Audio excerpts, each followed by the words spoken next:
Hey guys, my name's Logan, and I'm gonna tell you about a trip I took a few years ago in 2019. It was a road trip me and my family took to Santa Cruz. It was about an 8 hour drive. We drove from San Diego to Santa Cruz. We were visiting UC Santa Cruz because my brother had just been accepted there. So we were going to go see the campus and like go to orientation and stuff like that. Once we got to Santa Cruz, we were bused to the campus and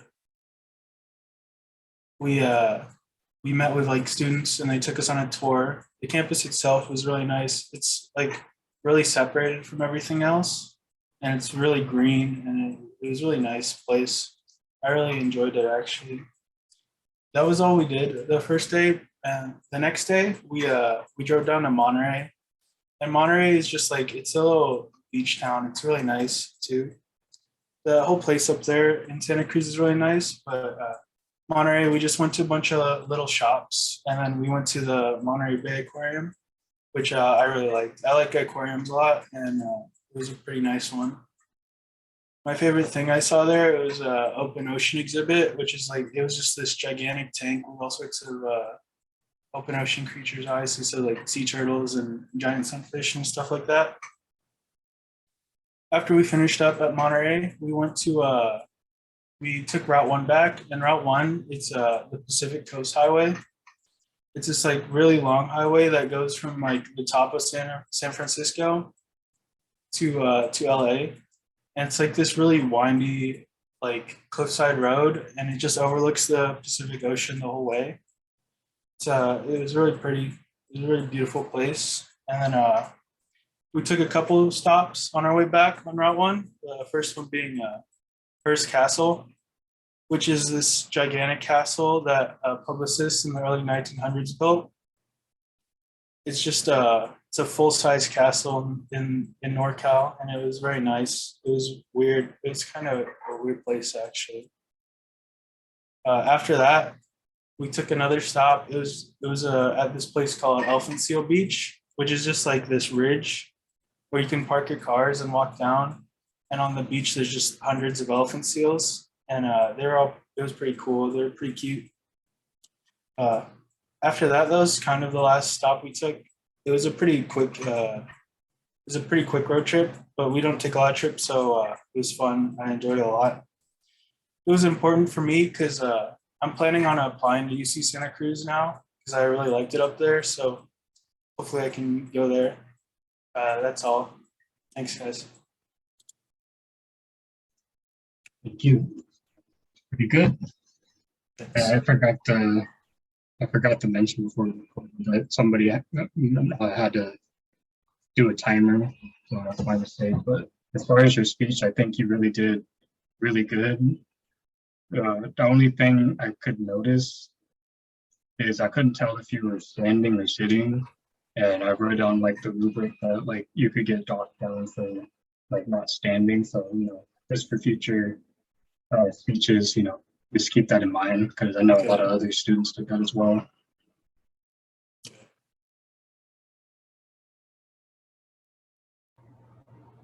I agree. I think you did really well. Yeah, I really like Monterey. I've been there before too. Super nice. So good luck with UC Santa Cruz. Thanks.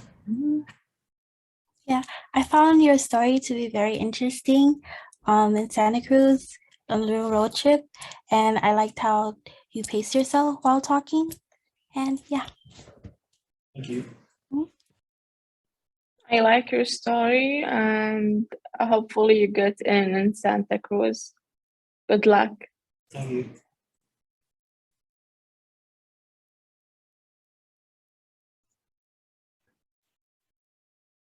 That was Logan. I will be up next. I won't be able to hear you guys because I'm gonna take off my headsets real fast, but I'll let you know when I'm ready.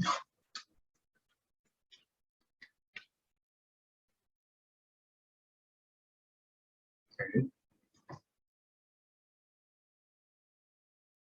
So I know some of you have probably already heard this before. Back in my day, music was actually good. these younger generations don't know what real music sounds like. And while I would beg to differ on that, these days, the music coming out of the 80s and 90s was music from an era that I really wish I was born into. To be alive, it would have been amazing to be alive when Purple Rain was coming out, to experience the many albums Stevie Wonder had dropped, to be alive when Tina Marie made her presence known and took the music world by storm alongside Rick James. And even though I was born in 2000, I was still fortunate enough to be exposed to that type of music even when I was growing up, so much that all I could do was reminisce and how amazing it would have been to be partying at the nightclubs and discos of the 70s, 80s, and 90s and, groove the night away. It was all a dream until this year.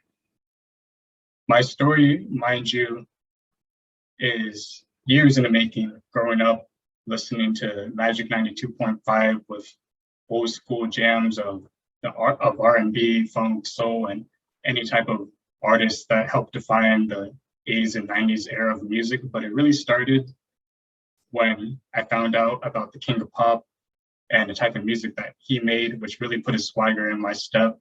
I was constantly binge watching his live performances online, trying to mimic his dance routines, listening to him 24/7.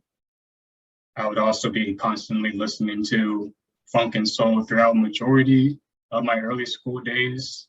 And, as I got older, I started expanding my music tastes and branching out into other genres that I hadn't been accustomed to. But my love for funk and soul never left me, for it only grew stronger as I started going into my early college years, and it still is to this day.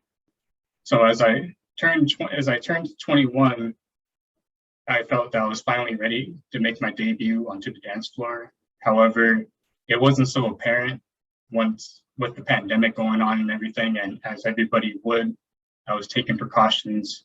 And even then, I've been to a few clubs here and there once places started opening up again, but the type of vibe these clubs gave wasn't exactly what I was looking for.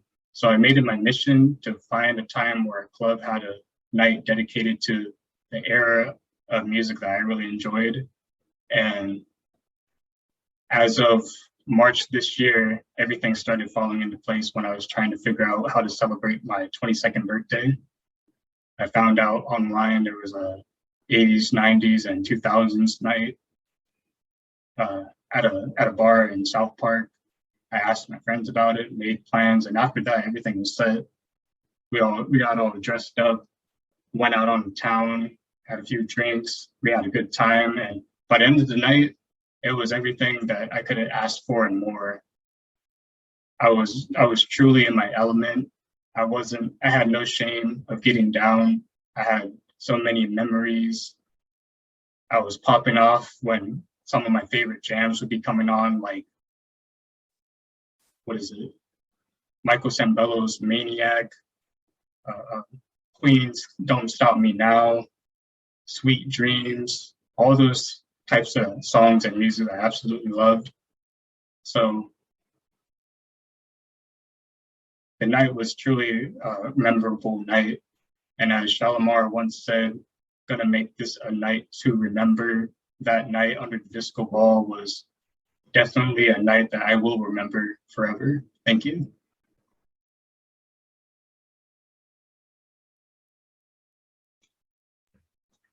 Yeah, you did a great job. I really like your story. It showed that you're very passionate about music. So I like how you looked at the camera when you're talking and everything. You did a great job. Yeah, I thought your story progressed. Like it was really the way you set it up was really good, and it was cool hearing about something you're so passionate about. Agree. I also grew up with music like that, and so I've always wished that I could live in that era. And I've seen some clubs that have that type of night, 80s or stuff like that, and they look fun. So that's really cool.